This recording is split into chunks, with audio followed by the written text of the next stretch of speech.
ಸುಮ್ಮನೆ ಮಾಡ್ತೀನಿ ನಿಂತ್ಕೋ. ಸುಮ್ಮನೆ ಇರ್ತಾರೆ ಇವಾಗ ನನ್ನ ಬಗ್ಗೆ ಗೊತ್ತಾನೆ ಹಂಗೆ ಸುಮ್ಮನೆ ನೋಡ. ನನಗೂ ನಿನಗೂ ಯಾವ ಸಂಬಂಧನೂ ಇಲ್ಲ. ಆ ಸಂಬಂಧ ನಾನು ಮರ್ತಾ ಇದ್ದು ನೀನು ಮರ್ತು ಬಿಡು. ಈ ರೀತಿ ಪದೇ ಪದೇ ಬಂದು ನನಗೆ ಡಿಸ್ಟರ್ಬ್ ಮಾಡಬೇಡ. ವಿಕ್ರಮ್ ಯಾಕೋ ಮಧ್ಯರಾತ್ರಿ ಕೂಗಾಡ್ತಿದ್ಯಾ? ನೋಡಮ್ಮ ಇವಳ ಮನೆಯಿಂದ ಆಚೆ ಕಳಿಸಿದ ಮೇಲೂ ಪದೇ ಪದೇ ಬಂದು ಡಿಸ್ಟರ್ಬ್ ಮಾಡ್ತಾಳೆ. ಯಾರು? ಇನ್ಯಾರು? ಈ ಬೇತಾಳ.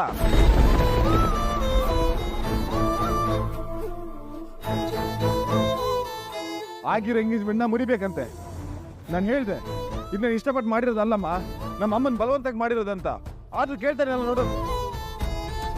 ವೇದ ಬಂದಿದ್ದಾಳ? ಎಲ್ಲಿದ್ದಾಳು? ಅದಕ್ಕೆ ನಿಂಗೇನು ಕಣ್ ಕಾಣಿಸ್ತಿಲ್ವಾ? ಅಲ್ಲೇ ನಿಂತಿದ್ದಾಳಲ್ಲ. ಅಯ್ಯೋ, ನೀರು ಕುಡಿತೀನಪ್ಪ. ಅಪ್ಪ ವಿಕ್ರಮ್, ನಾಳೆ ಬೆಳಗ್ಗೆ ಒಂಚೂರು ಬೇಗ ಎದ್ದು ಸ್ನಾನ ಮಾಡ್ಕೊಂಡು ರೆಡಿ ಆಗ್ಬಿಡು.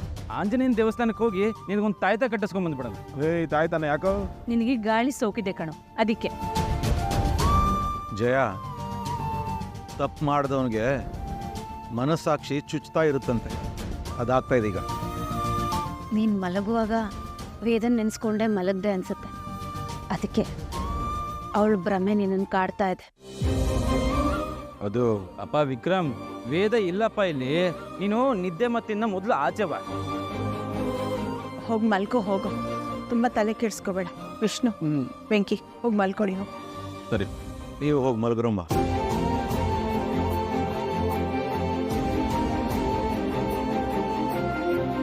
ಜಯ, ಅವನ ತಲೆ ತುಂಬ ಅವಳೇ ತುಂಬಿಕೊಂಡಿದ್ದಾಳೆ.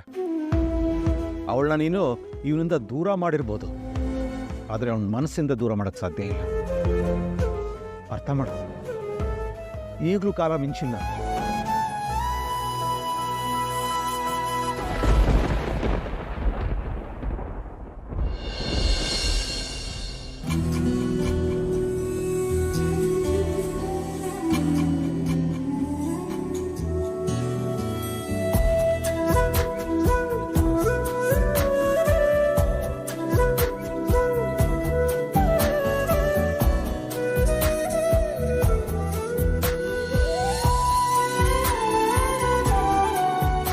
ನನ್ನ ಬಿಟ್ಟು ಪ್ರಪಂಚದಲ್ಲಿ ಯಾವುದೇ ಹುಡುಗಿನೂ ಒಂದು ಕಣ್ಣೆತ್ತು ಕೂಡ ನೋಡಲ್ಲ.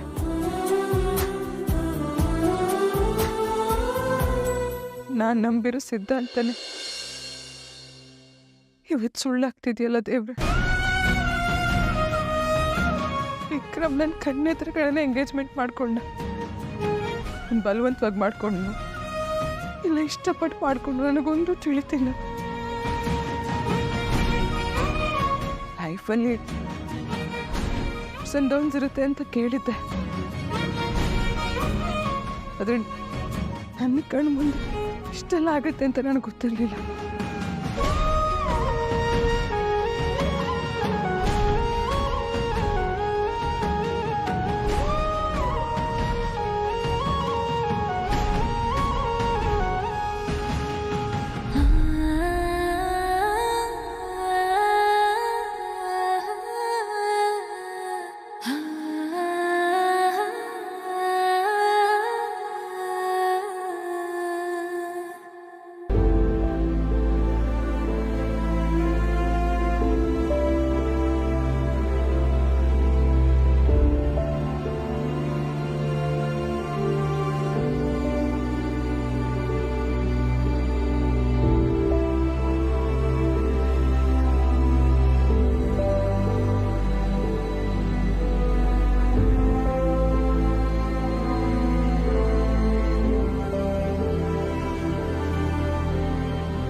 ಅಪ್ಪ,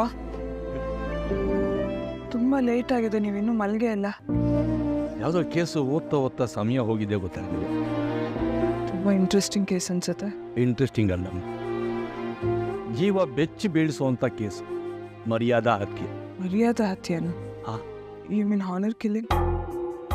ಹೌದು. ಈ ಕಗ್ಲಹಳ್ಳಿನಲ್ಲಿ ಒಂದು ಜಾತಿಗೆ ಸೇರಿದ ಹುಡುಗಿ ಇನ್ನೊಂದು ಜಾತಿಗೆ ಸೇರಿದ ಹುಡುಗನ್ನ ಪ್ರೀತಿಸಿ ಮದುವೆ ಆಗ, ಅದಕ್ಕೆ ಆ ಹುಡುಗಿ ಮನೆಯವರು ಹುಡುಗ ಹುಡುಗಿ ಇಬ್ಬರನ್ನೂ ಭಯಾನಕವಾಗಿ ಕೊಚ್ಚಿ ಕೊಲೆ ಮಾಡ್ತಾರೆ, ಜಾತಿ ಕೆಡಿಸ್ಬಿಟ್ಲು ಅನ್ನೋ ಕಾರಣಕ್ಕೆ. ಈ ಕೇಸನ್ನು ನಾನು ನ್ಯೂಸ್ ಪೇಪರಲ್ಲಿ ಓದಿದ್ದೆ. ಸೋ ಬ್ರೂಟಲ್ ಅಪ್ಪ. ಇಂಥ ವಿದ್ಯಾವಂತ ಸಮಾಜದಲ್ಲಿ ಇವಾಗಲೂ ಈ ಥರ ಎಲ್ಲ ಯೋಚನೆ ಮಾಡ್ತಾರೆ. ನಂಬಕ್ಕೆ ಆಗ್ತಿಲ್ಲ ನನಗೆ. ನಿಜಾನ, ಸಮಾಜದಲ್ಲಿ ವಿದ್ಯೆ ಜಾಸ್ತಿ ಆಗ್ತಿದೆ, ಸಂಸ್ಕಾರ ಕಡಿಮೆ ಆಗ್ತಾ ಹೋಗಿ. ಹಂಗೆ ನೋಡಿದ್ರೆ ಸಿಟಿನಲ್ಲೇ ಪರವಾಗಿಲ್ಲ, ಜನ ಸ್ವಲ್ಪ ಡೀಸೆಂಟ್ ಆಗಿದ್ದಾರೆ. ಅಲ್ಲಿ ಜಾತಿ, ಇಲ್ಲಿ ಅಂತಸ್ತು, ತಾರತಮ್ಯ ಅನ್ನೋದು ಹೇಗಾದರೂ ನಮ್ಮನ್ನು ಆಳ್ತಾನೆ ಇರುತ್ತೆ ಅಪ್ಪ. ಯು 100%. ಈ ಡಿಸ್ಕ್ರಿಮಿನೇಷನ್ ಅನ್ನೋದು ಯಾವಾಗ ದೂರ ಆಗುತ್ತೆ ಗೊತ್ತಾ?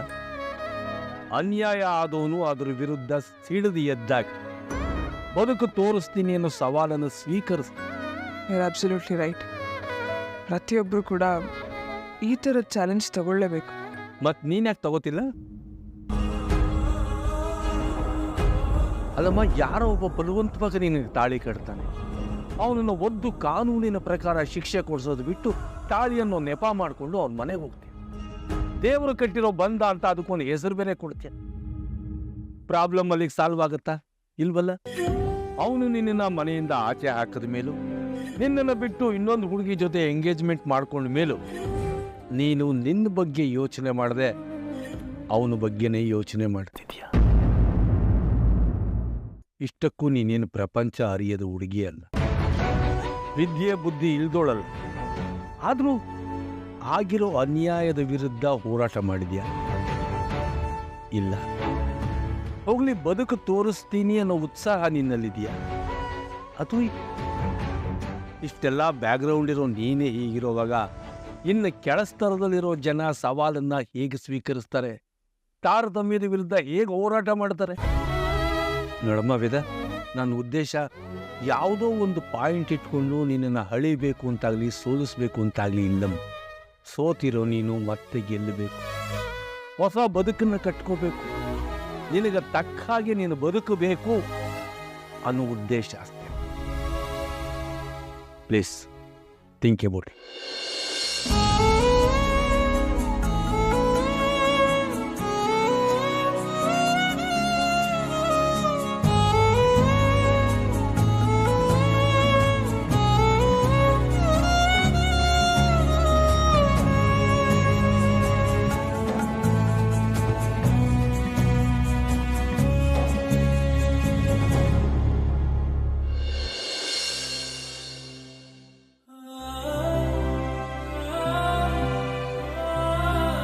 ಜಯ, ರೀ ವಾಕಿಂಗ್ ಮುಗಿಸ್ಕೊಂಡು ಬರೋವಾಗ ಫ್ರೆಶ್ ಆಗಿತ್ತು ಅಂತ ತಂದೆ, ತಗೋ. ಕೊಡಿ.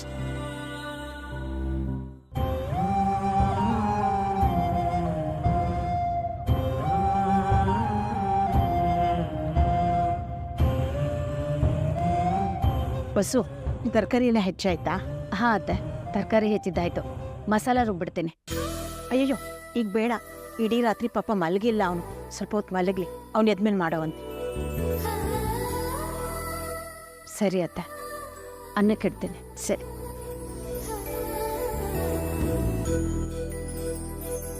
ಅತ್ತೆ,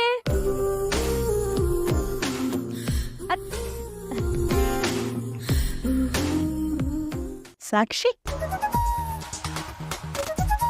ಅತ್ತೆ ಸಾಕ್ಷಿ ಹೇಗಿದ್ಯಾ? ಚೆನ್ನಾಗಿದ್ದೀನತ್ತೆ, ಆಶೀರ್ವಾದ ಮಾಡಿ. ಯಾಕೆ?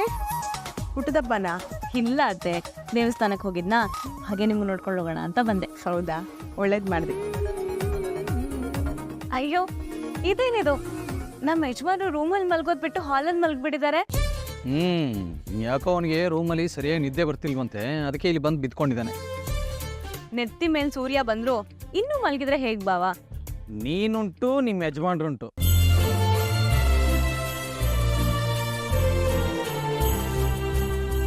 ಅತ್ತೆ, ಎಪ್ಪಿಸ್ಲ ಅವ್ರನ್ನ? ಅರೆ ಸಾಕ್ಷಿ, ಅವರು ಇವರು ಅಂತ ತುಂಬಾ ಮರ್ಯಾದೆ ಕೊಡ್ತಿದೀಯಾ? ಅಕ್ಕ, ಅವಾಗ ಬೇರೆ ಈಗ ಬೇರೆ ಅಲ್ವಾ? ನಿಶ್ಚಿತಾರ್ಥ ಆಗಿದೆ, ಇನ್ನು ಸ್ವಲ್ಪ ದಿನದಲ್ಲೇ ಮದುವೆ ಬೇರೆ. ಗಂಡಂಗೆ ಮರ್ಯಾದೆ ಕೊಡದೆ ಮಾತಾಡ್ಸಕ್ಕಾಗತ್ತಾ?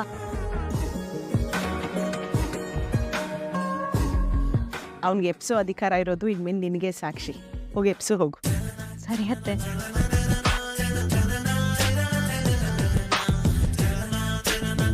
ರೀ ರೀ ರೀ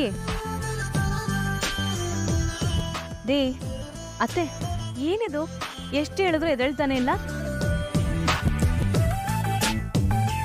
ರೀ ರೀ ರೀ ಯಾಕೆ ಟಾರ್ಚರ್ ಕೊಡ್ತೀಯಾ? ರಾತ್ರಿ ಕಾಟ ಕೊಟ್ಟು ಸಾಕಾಗಿಲ್ಲ ಅಂತ ಬೆಳಿಗ್ಗೆ ಬೇರೆ ಹೆಸರು ಹೇಳಿ ಅರ್ಥ ಆಗಲ್ಲ ನಿನ್ಗೆ?